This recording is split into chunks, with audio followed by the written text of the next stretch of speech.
Okay, welcome everybody to our, I think, last lecture on, or official lecture on digital forensics. I guess you guys can hear me?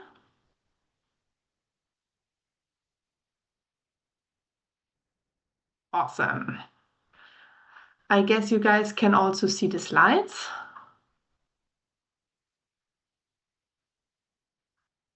Okay, great. Okay, so yeah, I was told that next week some of you have to take specific exam, cryptography exam.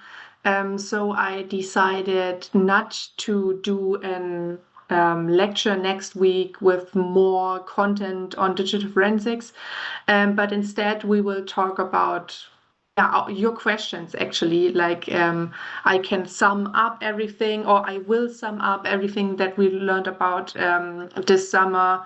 Um, I will answer your questions. That's basically it. So this is what I planned for next week because of the exam. So today this will be the last lecture with new content on digital forensics for this summer.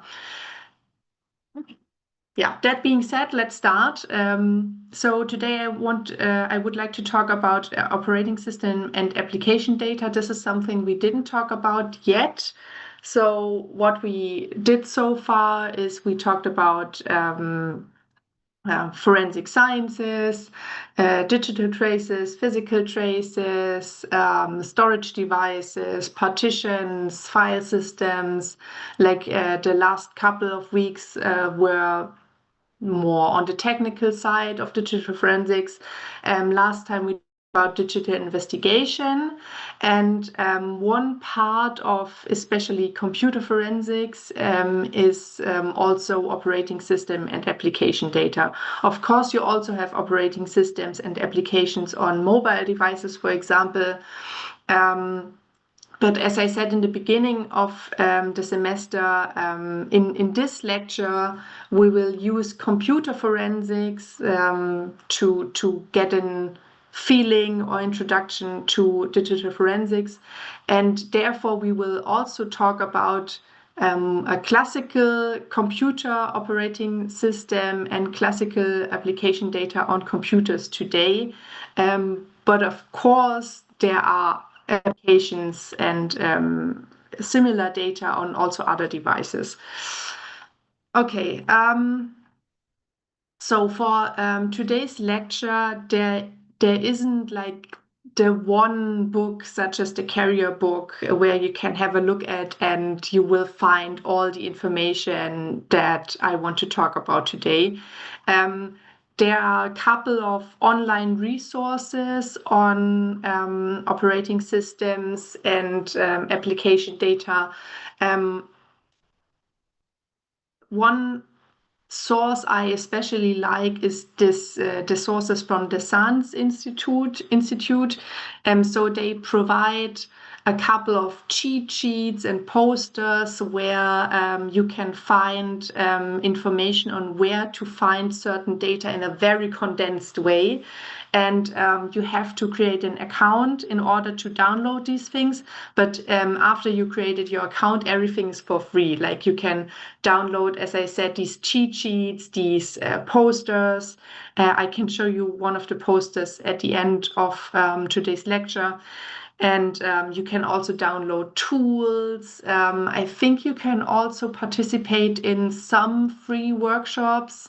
Yeah, but their main thing is to give lectures on how to find certain data and give you a certificate afterwards, but you have to pay for these kinds of things. But they also offer a very broad, they also offer different, very good sources for free. Okay, so the SANS Institute website is a very good source for the stuff we talk about today. And for the operating system things, there is a book on the Windows internals. Yeah, which is a little expensive, but if you want to deep dive into Windows, it's definitely the best book you can use for that kind of thing. Maybe it's in your library. I actually don't know, but it's not for free, unfortunately. So these two things are very good additional literature on the things we want to talk about today. So Bloom's taxonomy, I didn't prepare for today's lecture, but I think you get the idea by now. You should be able to define key concepts, key terms in your own words. Yeah. Okay, let's dive into the fundamentals. So as I said, today I would like to talk about operating system and application data, and therefore we first need to very quickly talk about what an operating system actually does. So operating systems, they manage hardware resources, they manage file systems to an extent. They manage processes and programs, users, devices, networks. They offer security and protection. They do error handling and logging. Like the operating system has so many tasks, and therefore it also is like a very good source for information in digital investigations. Yeah, as I said, very, very quickly, we'll talk about that. And maybe you remember the abstraction layer model where we had the physical layers, the storage device on the lowest layer. Then we had partitions, then file systems, then files. And the question is, where is the operating system located in this abstraction layer model? And the answer is it doesn't fit quite well into the abstraction layer model because it is somehow embedded in the partition and the file system layer, but also it affects all of these layers. When we go back one slide, you can see that all these tasks, all these diverse and different tasks, they are operating on different on many of these layers. So the operating system affects all of the layers in the layer model. For example, how and when files are saved, which metadata is generated, which logs are written, who has access to what, and so on. So it's a very important part of the investigation. And here on that slide, you can see some examples of data that is created that is or can be important for digital investigations. For example, when we talk about users, login names are important, password hashes are important, event logs tell us for example, logging attempts or where certain services, when certain services started or stopped. Process information gives us information about running processes, main memory maps, and so on.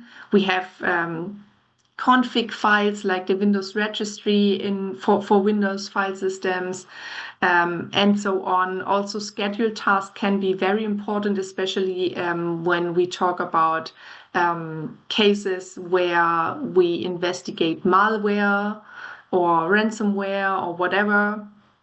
And in the operating system itself, there are different locations where you can find these kinds of data. And yeah, today we will quickly talk about locations and example artifacts that we can find in Windows operating systems.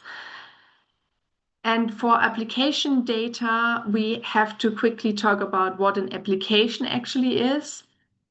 An application is a program that is designed to perform a specific task for the user.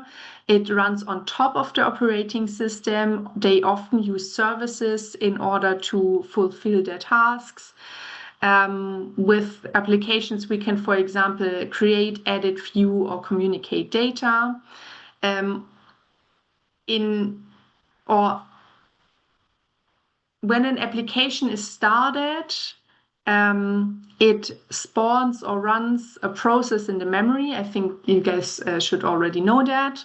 And they can have graphical user interfaces or can be command line based.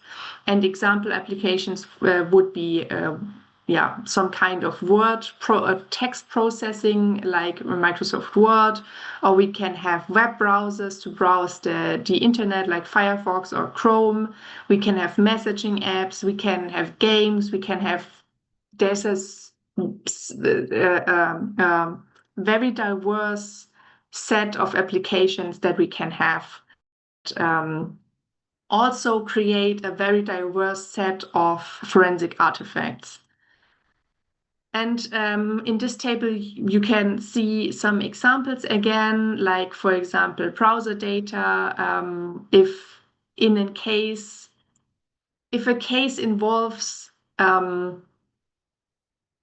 browsing the internet and clicking on links or visiting certain websites, then we should definitely investigate the browser data, like the history databases or cookie databases.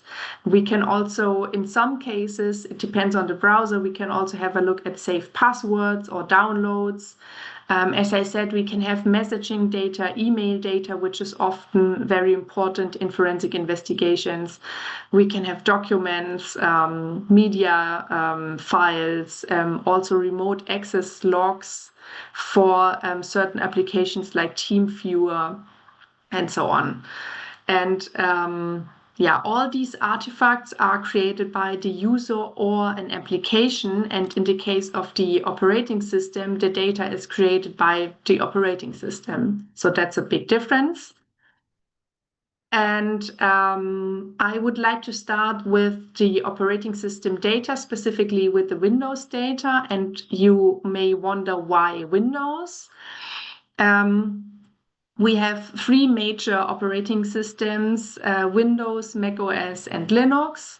And here you can see that even though the Windows usage decreases and the usage of macOS and Linux increases, we still have a major difference in terms of numbers. Like Windows is still like the most used operating system on this planet. Like we have 75% of the people still using Windows. Then there are like maybe 20% of the people using Linux, macOS, and then a couple of people using Linux. So therefore, Windows is still like the most important operating system, and therefore also the most important operating system for digital investigations. And in terms of operating system version, the most used version is Windows 10 by now. For macOS, it's macOS 10. Then we still have many people using Windows 7. Can somebody tell me why that is? Why are so many people still using Windows 7? Do you have any idea?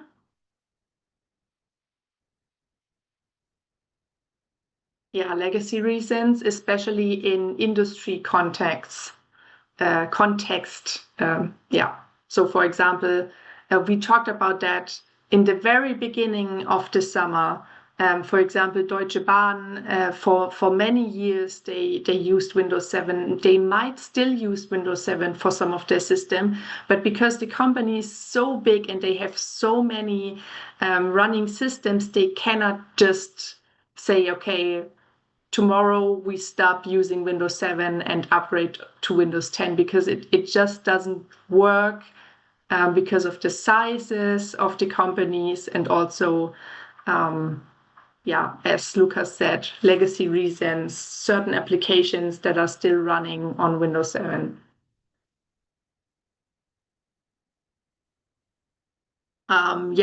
What is unknown in that graph? It's unknown. There's not much I can say about that. It's just a small percentage of people where we just don't know what they use. Yeah, maybe Temple OS. We don't know. It's just the rest of all the other people. Also, I have to tell you something. This is like in between of I think Windows 8 and somewhere between in this graph. The graph is actually much longer, but I had to condense it in order to put it on the slide. Okay, but here you can see like most of the people use Windows 10, then so to some extent people use Mac OS 10. We have still Windows 7 running, and then 1.77% of the people are using Linux, and all the others are basically, yeah, there could be a case where we would have to know about, for example, Chrome OS in 1.28%, but I think you get the argument why we should deal with Windows first and then deal with all the other stuff. Okay. Good. Okay, so Windows is a closed source operating system developed by Microsoft. I think I already told you about the fact that NTFS is used by default. All the system configuration data is stored in the Windows registry. This is the most important data structure in the Windows operating system from a forensic point of view. We have a couple of event logs that track the system and user activities. They have this file ending usually. We can find user data and profiles under the user folder, which is not very surprising. And there are also like a very diverse set or very big set of application traces, which are stored in cache files, Mcache files, Symcache files. We will talk about these files very quickly in a moment. We can also have a look at system processes, for example, Explorer processes and other processes.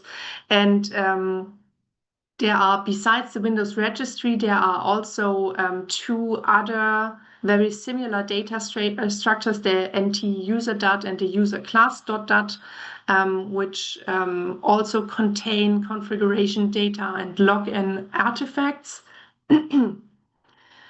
Very important in the Windows context is the fact that we have PowerShell, or we can use PowerShell for automation and scripting, because PowerShell is highly targeted by attackers. So Windows in general, and the fact that we have PowerShell and PowerShell is actually very powerful, makes Windows and PowerShell like a very good target for attackers.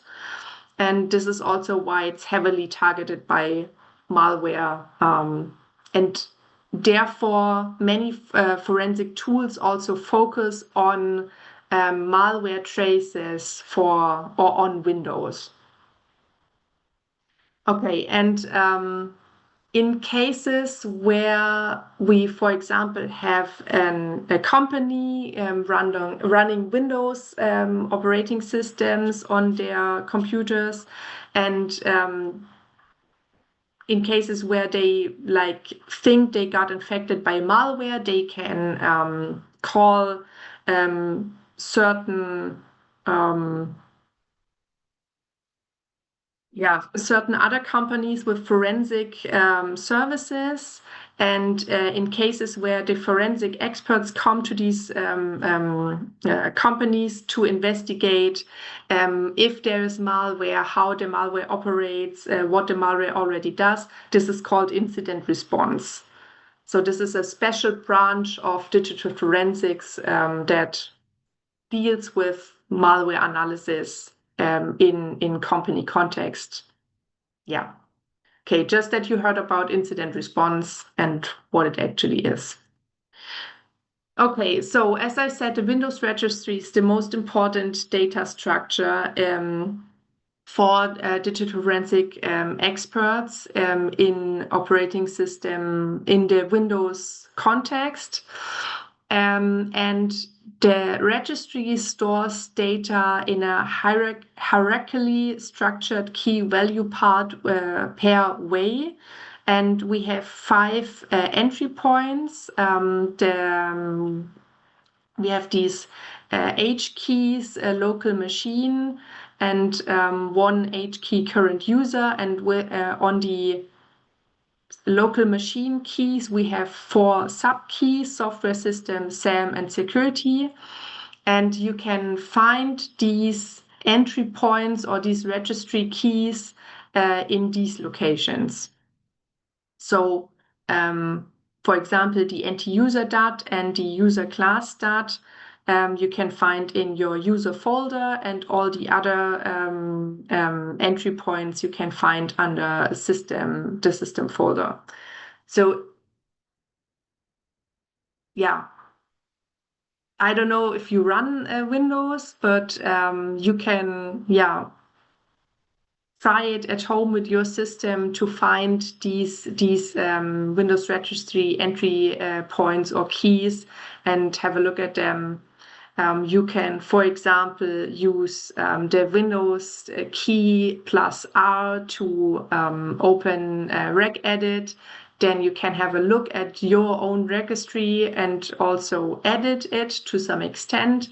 You can also have a look at your registry by using PowerShell and use the command line and rec in order to, for example, have a look at the software Hive and the current version of your Windows operating system. So try it at home. Try not to change things, but you can definitely view it and have a look at it. Okay, so as I said, there are several entry points which are called hives, registry hives, and as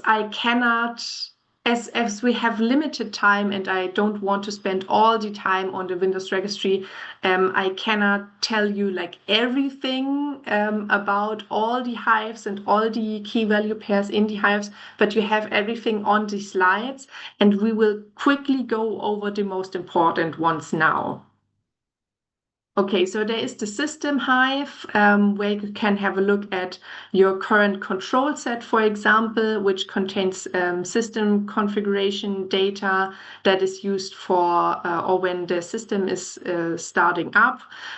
You can check out the name of the computer, which is something that is regularly done in digital forensic investigations, just to clarify which computer we are currently talking about. So when you write a forensic report, you usually check out the system hive, check out the computer name, and then write it down in your forensic report, such that everybody who reads the report knows which computer we are talking about. So there is a question in chat: why do they use backslash in Windows when writing the directory C instead of slash like Linux? It's so confusing switching. I'm not sure if let me read it again.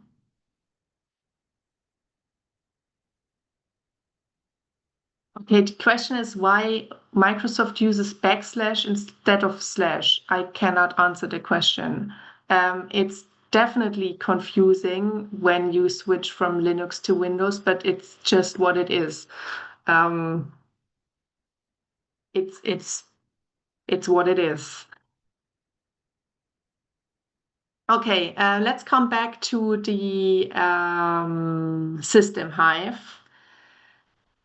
Another important thing that you should check out when analyzing the registry is the time zone, because as we said in one other lecture, we have to check out the time zone in order to get all the timestamps correct. We can also check out, for example, last shutdown in cases where somebody might claim that,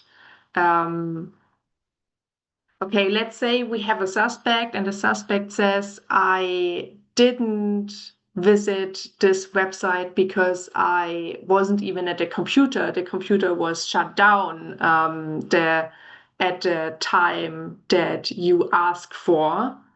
So we could check out the last shutdown in the registry and see if the computer really was shut down or if it wasn't. I think you get what I mean. Also services, there's a key for services in the system Hive that is important in malware analysis. And there's also something that is called app comp cache or shim cache. The shim cache actually is part of or the app comp cache is a part of a compatibility function. This is why it's called app compat cache. And when an executable file is found, the operating system decides how best to run the file. And the information how to handle that file or application is stored in the app compat cache. And it can, for example, be used to determine which programs have been executed in the past. So this is the shim cache. It gives you information about what programs have been executed. You can also have a look at USB device information in the system Hive. And there is also the software Hive, which gives you additional information about USB devices. But the most important information in the software Hive is the current version of the operating system, which is also like a default thing to report in forensic reports. And also user profiles, because we want to know who is using the computer.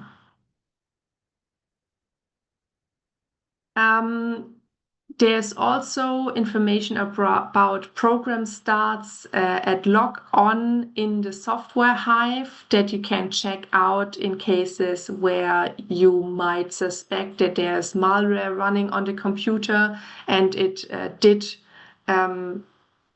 persist itself in the system, for example, via writing a registry key in the, or changed, the malware might change something in the run key of the registry software Hive, or the run once key, or the or one of the other keys in the software Hive to in order to be started at the logon time in the system. I'm so sorry. Today talking is quite difficult. Okay. So this is something you should check out in cases where you suspect malware on the system. Okay, the software Hive also contains information about planned tasks and system auto start. I think, there are two places where the auto start can be found. Like it can be found in Microsoft Windows current version run, and then in these other keys. So you shouldn't just check out that location. You should also check out that location in cases you want to see if some program is persisted itself in the auto start, for example. Okay, and we can also find information on applications, for example, applications that have been installed on the system in the past and have been uninstalled. The software Hive also contains information about networks. The network list can, for example, be used to identify previously connected networks, wireless or wired connections, identification of domain or intranet names, identification of SSIDs, and also identification of gateway MAC addresses. So this is a very good source of information in cases where network stuff is relevant. These are a couple of additional keys in the software Hive, which can give information about network,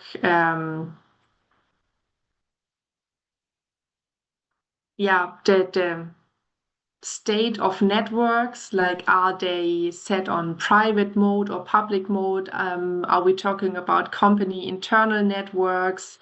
Are there firewall rules that are set accordingly? Stuff like that. And there's the third Hive, the SAM Hive, which includes the password of the user, the last login and the last change of the password of the user. And the SAM Hive actually contains a list of all local users as well as users with a Microsoft account. And if, for example, there is a suspicion that a user has carried out unauthorized activities at a certain time, the information about when the user last logged in can be important and can be collected in the SAM Hive.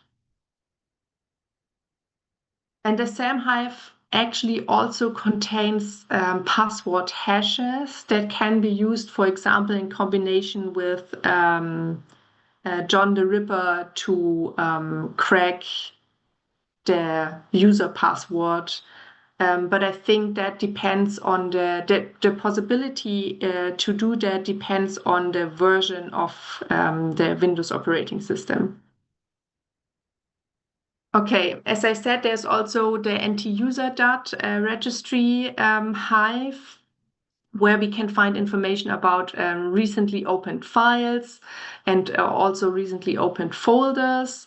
We can get information about files that have been opened via a dialog and also files that have been opened via an application. And Microsoft creates separate keys in the Windows registry for its Office products. So under that key, you will also find additional keys according to the Office products. So the path slightly differs depending on the version on and the product. And the recent docs key saves the last 150 files that have been accessed. Okay, did I forget anything?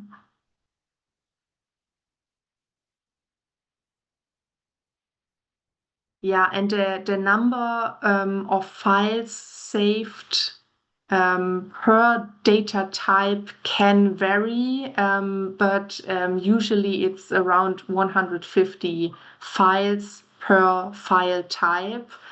So the recent docs has a subkey per file type, and per file type we have round about 150 last accessed files that are stored.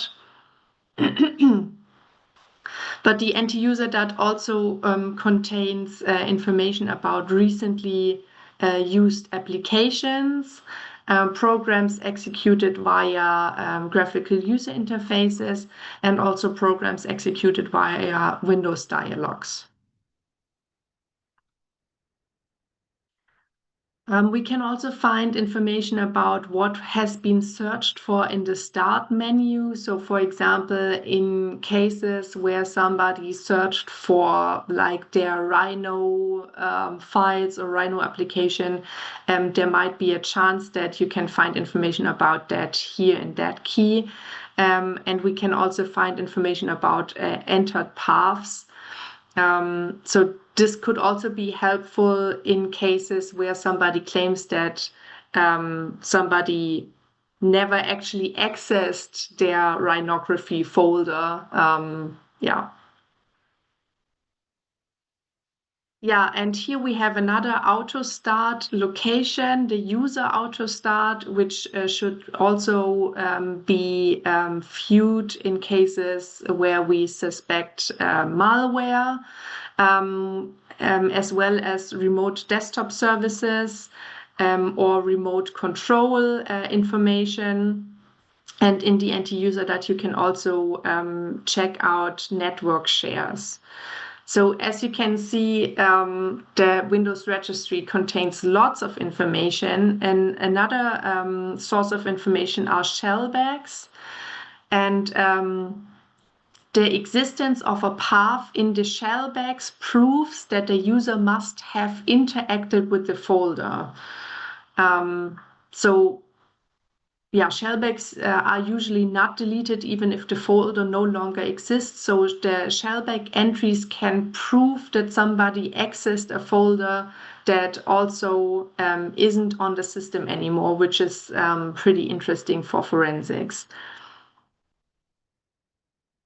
Yeah, and the actual usage of shellbacks is that settings are saved for viewing folder structures. So this is why they exist, but for digital forensics, they can used to prove interaction with certain paths. Okay, there's also something in the Okay, there's a question in the chat. Do they ever get overwritten if there are too many shellbacks of the deleted ones? I mean, that's a very good question. I mean, at some point, they might get deleted or overwritten, but actually, I cannot name any numbers, like how many shellbacks there can be. Maybe there is some information on some of the Sans posters. I have to check that again. Okay, sorry, I cannot answer the question right now, but I guess they are at some point overwritten. Okay, so much about the anti-user dot. We also have a couple of application data that can be found under Windows systems that are of interest, but they are actually not in the registry. So there are some files in the user folder that are quite interesting. For example, link files. Link files are created when a user opens a non-executable file by double-clicking on it. And therefore, they contain information about opened files. Then we have jump lists that can also be found in the user folder. And jump lists contain information about files and folders that have been interacted with via a graphical user interface application. And there are, of course, thumb caches, and we will talk about that also later today.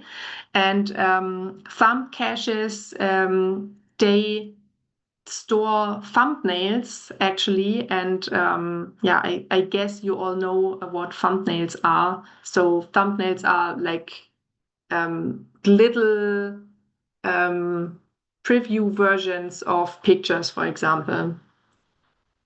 And yeah, the thumb cache file, even if the actual image is deleted, there is a chance that we can still have like this mini version of a certain file in the thumb cache folder or database, actually.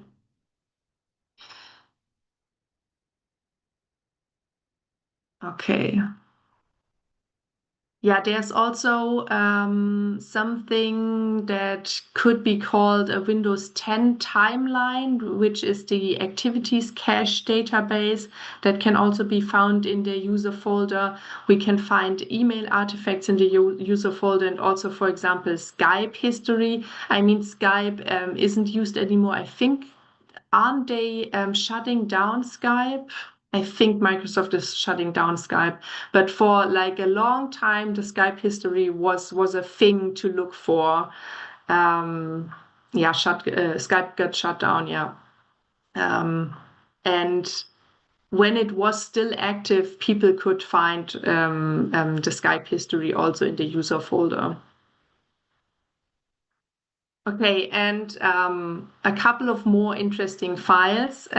We also have the volume shadow copy service files, and they actually let me start again. So there is a backup service that periodically creates a backup of the system, which also contains deleted files and old versions of files.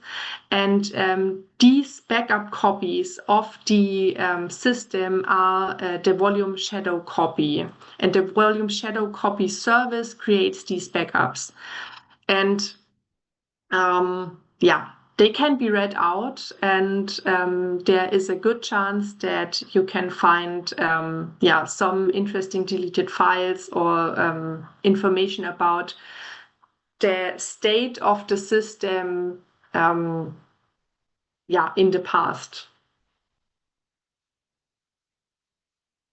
And another interesting thing in Windows are prefetch files. Prefetch files are used to speed up the system by prefetching files, by loading files and folders required by applications. Um, and these files and folders or these required information is stored in these prefetch files. They are located under C Windows Prefetch.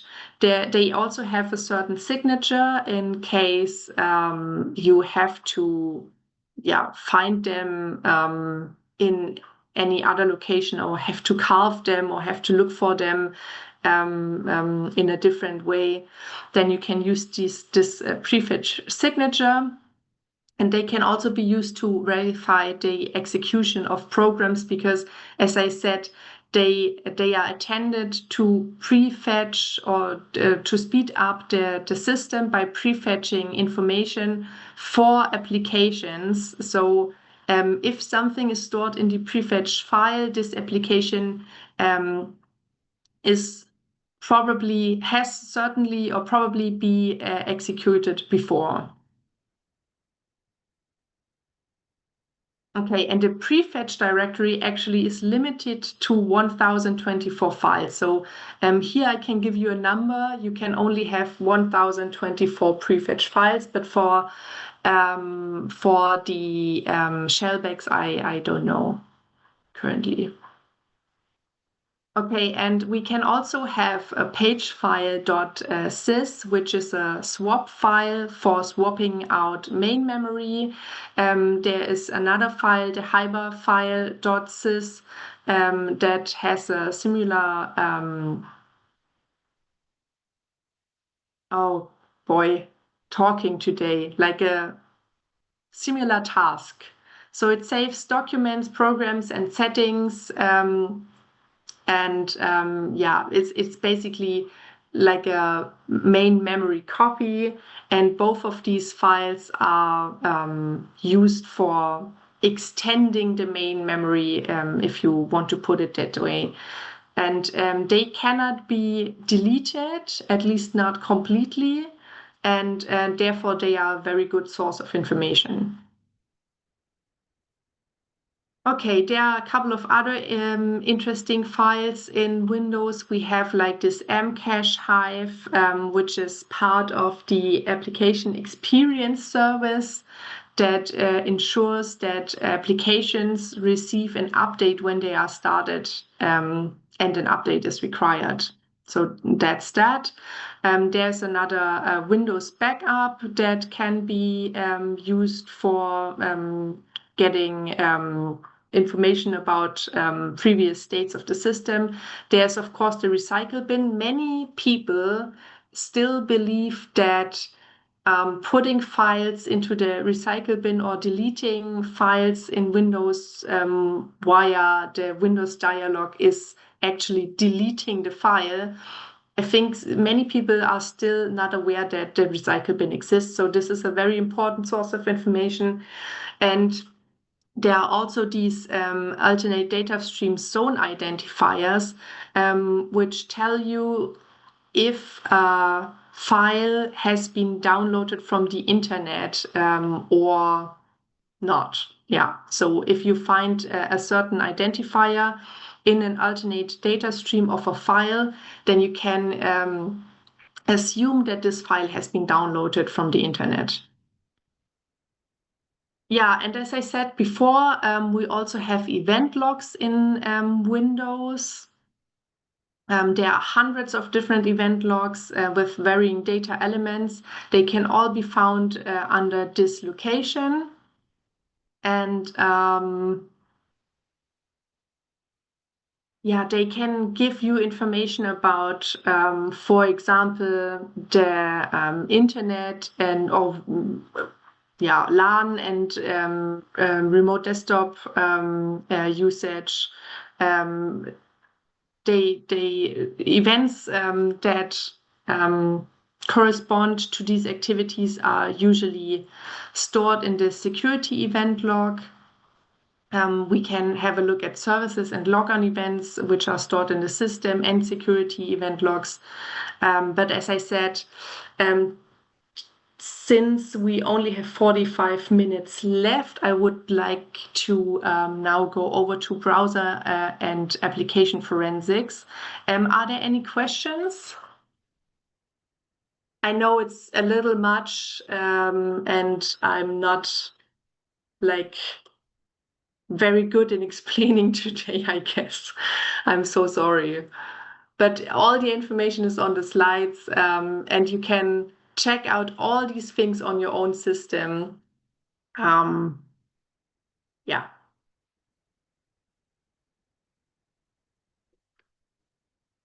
Okay, if there aren't any questions, let's talk about browser and application forensics, which is called BRAP in digital forensics.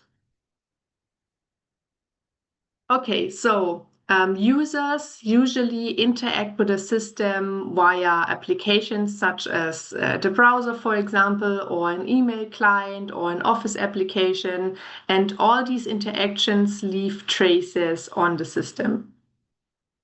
And browser and application forensics deals with these traces, and it's a branch of computer activity mining, which means or which deals with the computer's actions. So BRAP deals with the user interactions and traces generated by the user or applications, and CAM deals with all the traces that is generated by the computer's action itself. And yeah, so the browser and application forensics combines analysis of programs and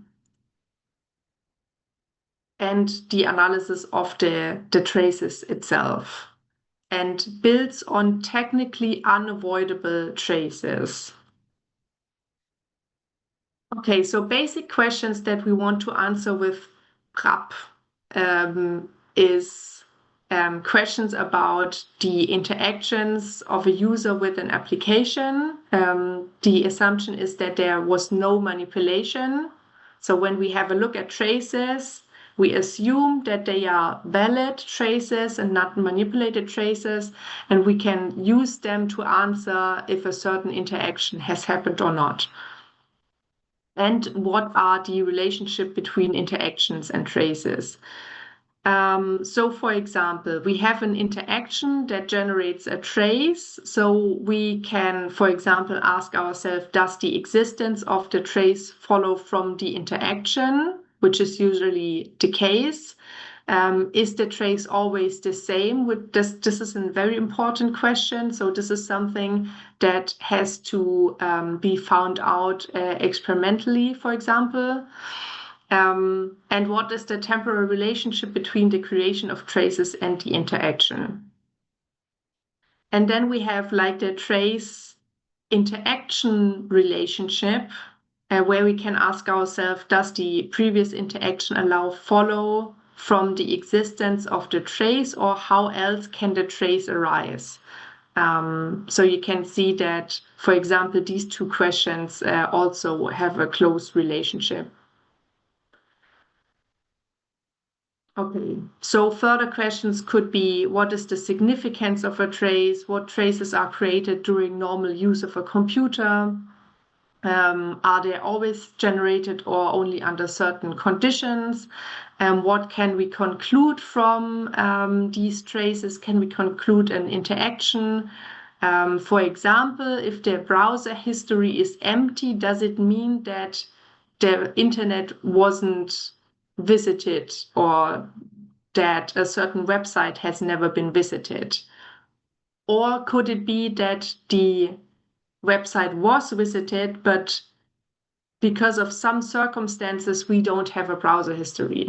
So these are the questions we want to answer with browser and application data analysis. Okay, so for example, a user uses a browser, and while the user uses the browser, traces are created in the browser history. So the interaction would be visiting a website, and the traces would be entry in the browser history. And now we can ask ourselves, is every website that is visited saved in the browser history? How quickly is the browsing history updated? Are there circumstances under which no trace is created? For example, private browsing. And the other way around, are entries created in the browser history even without a page being visited? So is it clear what is meant by these interaction and track relationship and track interaction relationship? Is that clear?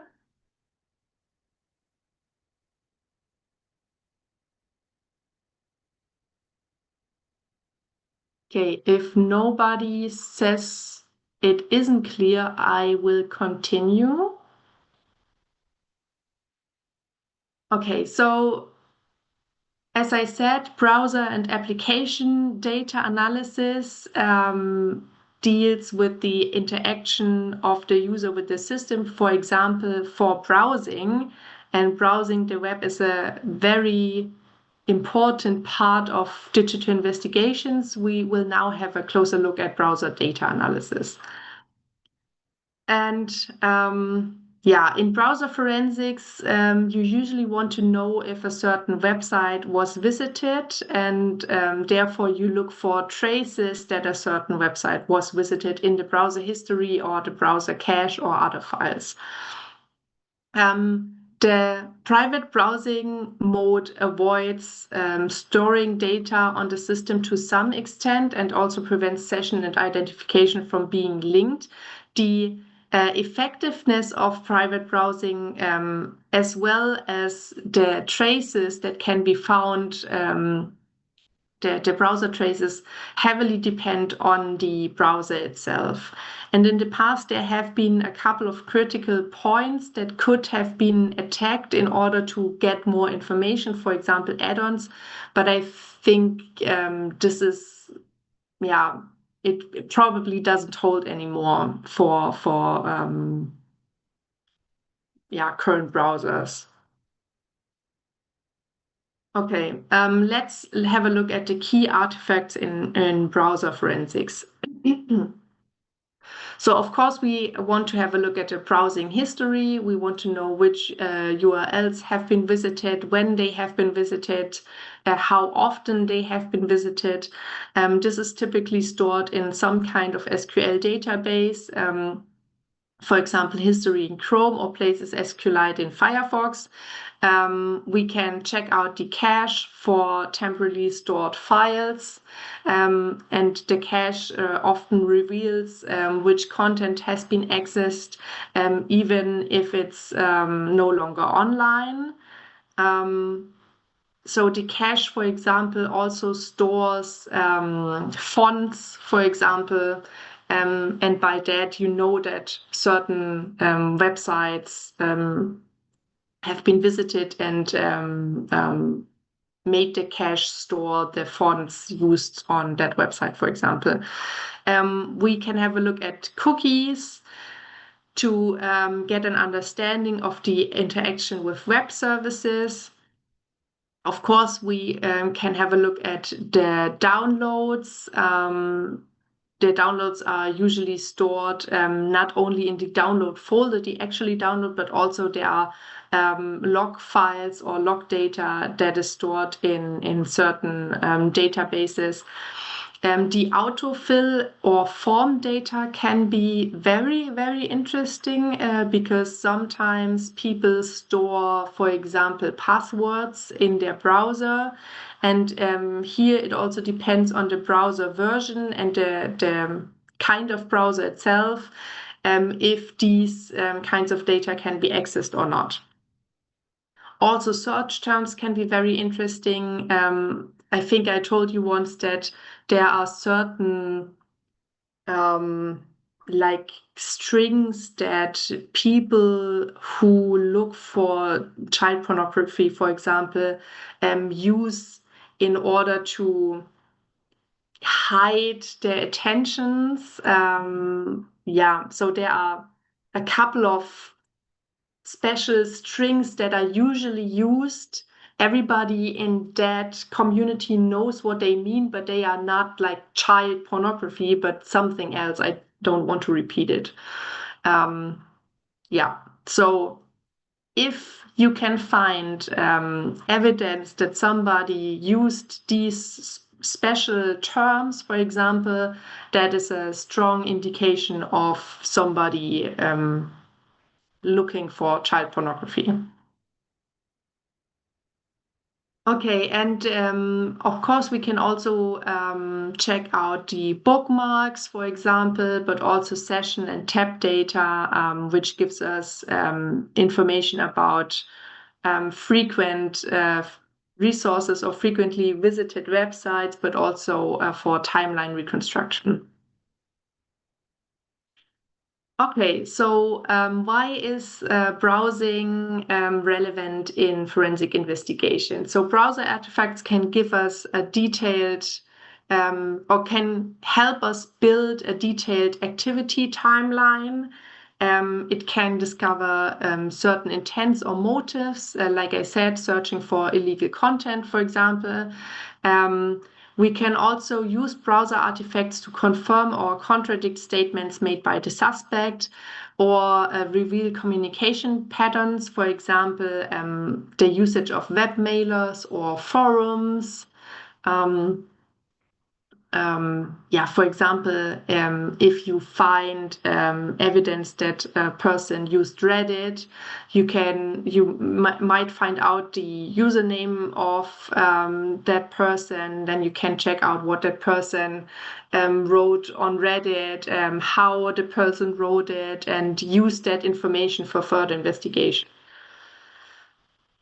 Yeah, and also, of course, sometimes people claim that they didn't do something, but a malware did it. So you might find evidence that a malware actually was downloaded or not. Okay, and we will very quickly go over these tables. So here I tried to summarize a couple of interesting artifacts for 3 different browsers. So for Google Chrome on Windows, for Firefox on Windows, and Edge on Windows. As I said, I will not go over everything. You can check it out at home. But for example, Firefox on Windows have like a couple of interesting locations, like the browsing history, the Places SQLite database. which can be found in the user folder under a certain profile. The cache is always very interesting. Downloads are very interesting. Firefox stores saved passwords in a logins.json file, which can be also found in the user folder of the operating system. Yeah. As I said, check it out on your system at home, for example. But the most important Firefox artifacts are browsing history, cache, and, for example, saved passwords. Okay. So that's that. Let's continue with email analysis, because emails are also often a very important source of information. And what you usually want to clarify with email forensic is who sent a certain email. Was the email forged or tampered with? Like, is it an original email? Is it a valid email? When and from where was it sent? Was the sender's account compromised? Were there malicious attempts or suspicious links in the emails? Was the message delivered, open, forwarded, or replied to? So these are key questions that we can answer with email forensics. And we usually also want to map emails to individuals, locations, times, or content. And there are a couple of key artifacts in the email itself. So we usually have an email header that contains routing and metadata information. We have the body with the content, the actual text of the message, maybe embedded links or external references that could be of interest. We have the attachments, we have timestamps, we have email client logs, which gives us information about the email client that was used. We can have mailbox files, which can be stored on the computer itself. We have server log, audit trails. So these things, or let's say these things can be found in the email itself, and these things can find, for example, on the system. And in email forensics, we always analyze the header first. So the header typically is set by the sender. So there can be a manipulation by the sender going on. It usually contains, as we already discussed, the sender itself, the sender's IP address, a mail, a relay path, or received fields. We can have some kind of authentication results, message ID, subject, date, and others. It will become clear in a second when we have a look at that example. So the first thing we can see here is the return path, which tells us in this example that John Doe at example.com sent something.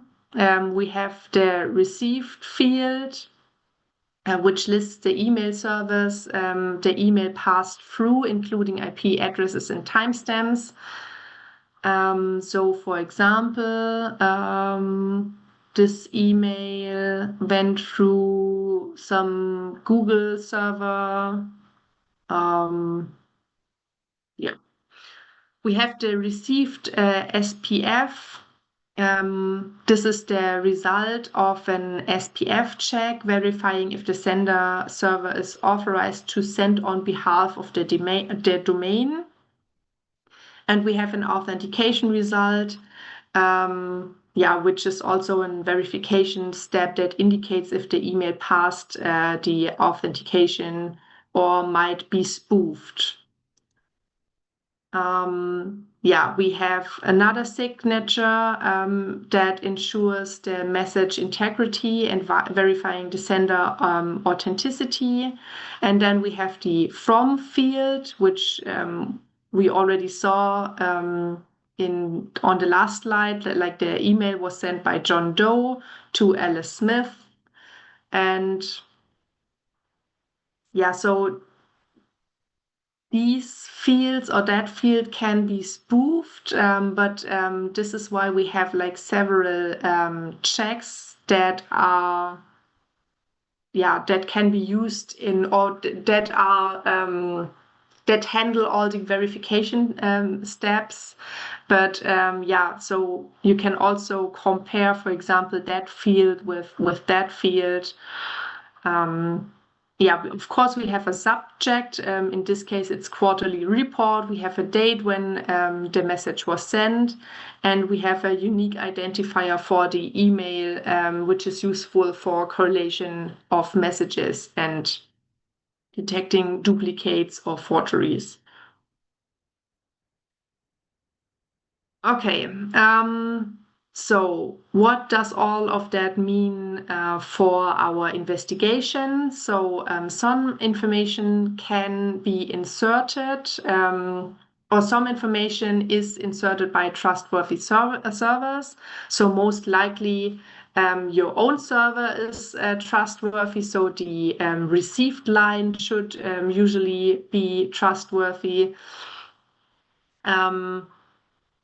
Previously inserted information by certain providers, or your own server is also probably trustworthy.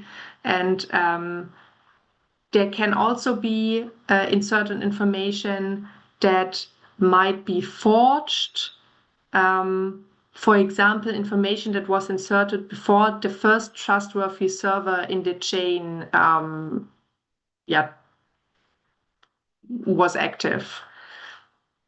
And timestamps can also be inserted by different servers. And if they appear inconsistent, that can be because of deviated clocks. So it doesn't necessarily mean that there's something forged or not trustworthy. The received line added by the sender server may contain the sender's IP address and username, which is an interesting or relevant information, but can also be forged. And the user agent header may contain information about the sender's email client, but can also be forged. So there you can see there are a couple of interesting information, and some information can be forged, some information can be assumed trustworthy. Yeah. So there are a couple of plausibility checks, for example, for the correctness of the received headers that you can do. You can have a look at the time zones and check out if they mismatch. For example, if you expect an email from inside of Germany, then the time zone should also be a German time zone. If there is a lack of hostname information, and this means a violation of the standard, this is very uncommon and can also be a hint of something going on there. Or if the inconsistencies with the timestamps are too big, like I said, there can be certain inconsistencies, which doesn't necessarily mean that there's something forged there, but if the inconsistencies if they grow too big, it's likely that there's something malicious going on. Or you can also check out external servers in order to verify certain information. Okay. As I am running out of time, I will just very quickly tell you that there's something like an SMTP envelope, which the SMP protocol is actually the email protocol, if you want to call it that. And it also contains additional information outside of the actual email header and stuff. For example, each hop is documented. As the path an email takes is documented. SMTP technically allows sending under a different name. This is why we have SPF and DKIM. So the sender policy framework, which goal is to ensure authorization of domain use in email. So this is used to verify that somebody is actually allowed to send emails from that domain. And there's something additionally that is called domain keys identified mail, which adds another level of verification.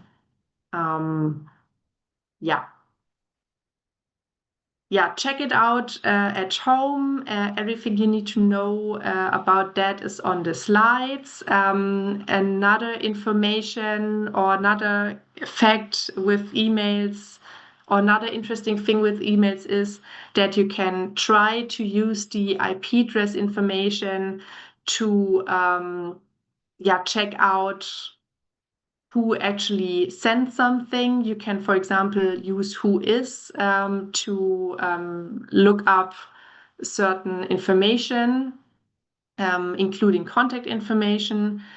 But it doesn't. Okay, let's leave it here. So whois can, for example, be used to get additional information about IP addresses and who they belong to, if you want to put it like that. There are also a couple of services that can be used to get the geolocation for certain IP addresses.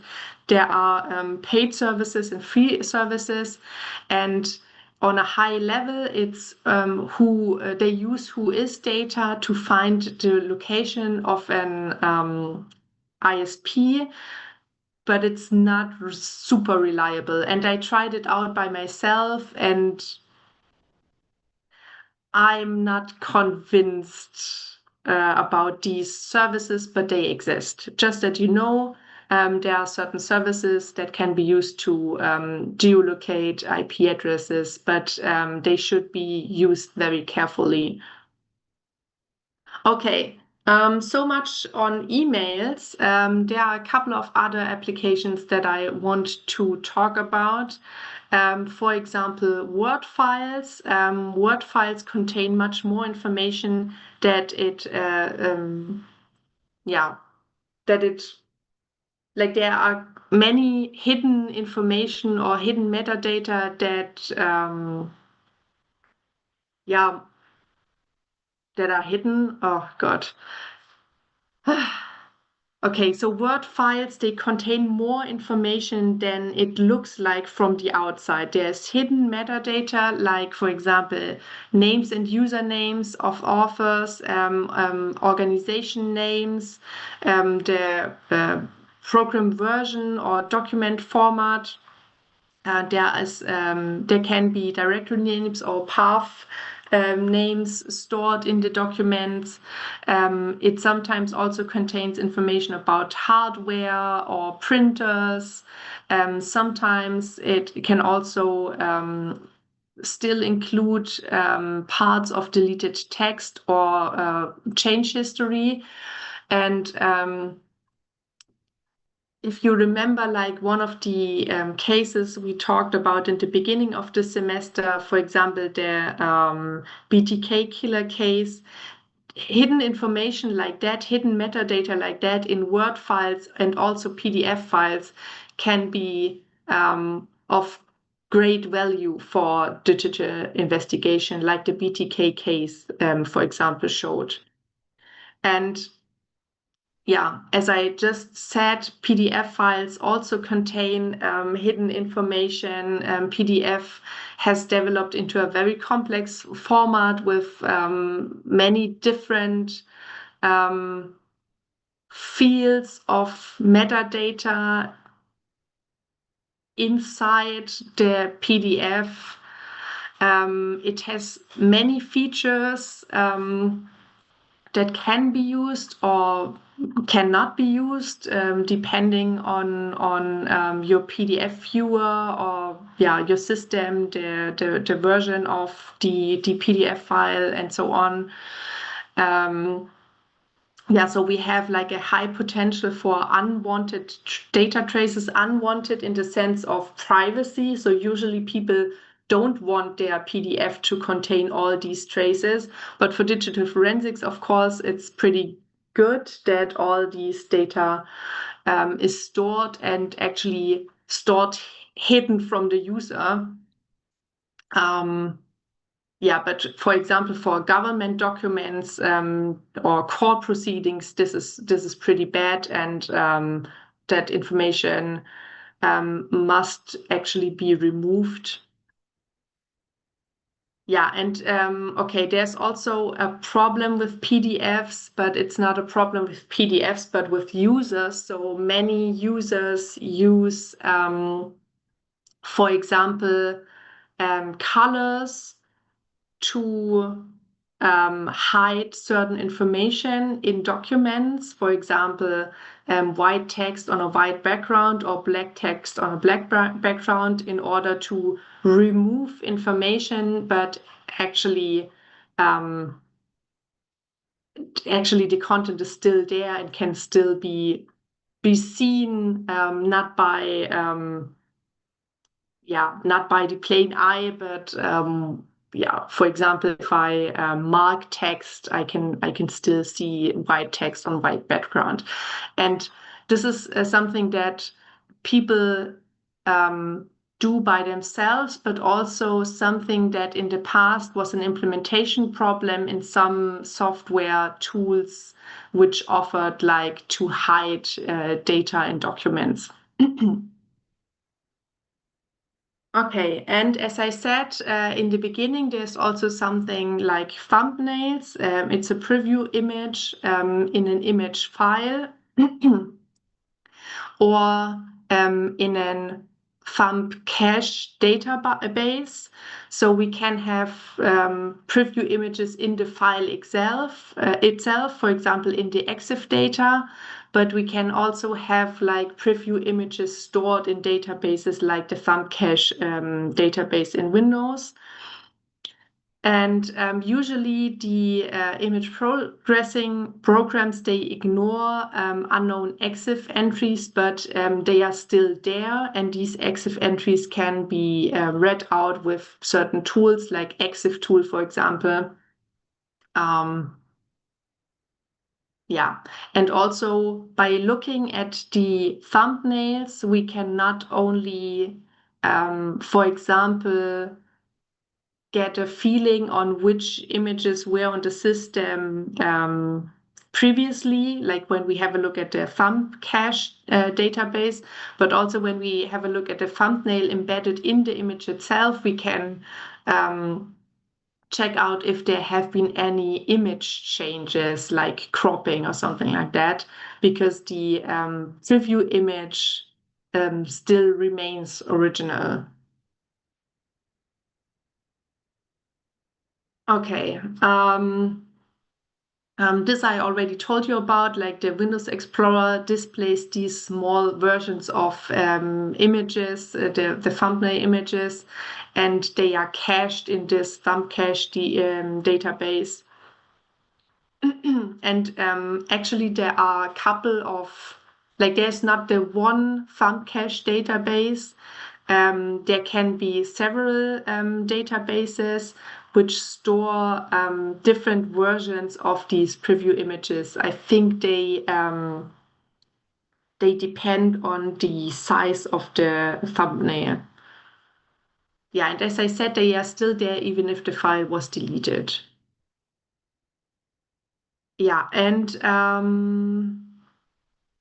there's another database, the Windows EDB database, which stores files from this Windows desktop search and contains thumbnail cache IDs and some metadata for the images. Okay. Yeah, and thumbnails actually also contain for example, timestamps on when a thumbnail was created, which is pretty good for digital forensics. And also this global ID that is created for the thumbnails is very good for example, searching for certain images on other systems. So, for example, if a suspect has several computers and you suspect that the images were copied from device A to device B, then you can use these IDs to search for certain thumbnails, for example. Okay, and as you saw today, many interesting artifacts are stored in SQLite databases. And SQLite is an open source program library that implements a fully functional SQL database system. It was designed to be resource efficient, is therefore also suitable for embedded use. It stores data in a single database file, which is quite convenient when you view databases as a forensic expert, for example. It does not provide a separate server process and is most widely used with database. It is the most widely used database system in the world, according to the developers, of course. Yeah, so one example for a very important SQLite database we already discussed today is the Places SQLite database, which stores the browser history of the Firefox browser. Okay, these are all the applications that I wanted to talk about today. Are there any questions?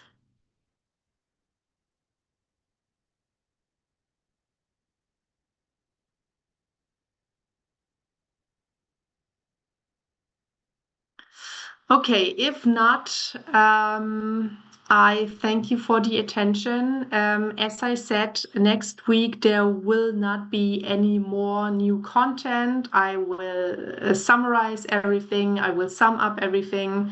You can ask questions to any of these topics that we discussed over the summer. And yeah, that's it for today and also for next week. Thank you very much.